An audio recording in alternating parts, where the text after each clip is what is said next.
меня отец, как сказать, он тоже занимался дзюдо, он должен был на Олимпиаду поехать. Ну, не получилось у него поехать, и он хотел, как сказать, нам это дать. Отец, он нас заставлял с детства, ну, чтобы они не ленились, бегали, занимались, получается. Были тяжелые ситуации, что мы не могли там, ну, холодно было, не могли дойти до зала даже. Он нас возил на велосипеде, чтобы мы достигли этого. Ну, благодаря ему мы это достигли. Просто у меня братья в Питере живут, тоже занимаются в данный момент. Тоже они чемпионы Европы, чемпионы мира.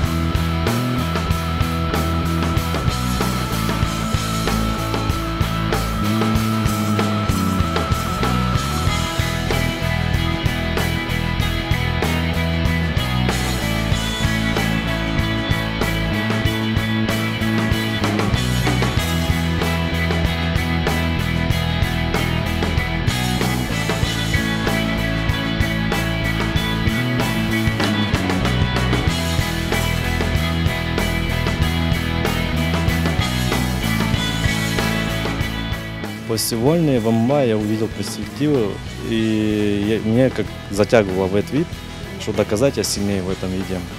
И я начал выступать уже в 2014 году. Я начал выступать за Невский, Александр Невский клуб. Это Федор Емельяненко клуб. И мне как-то предлагали дальше выступать, даже подписать даже там UFC такие. Ну, в дальнейшем у меня не получилось.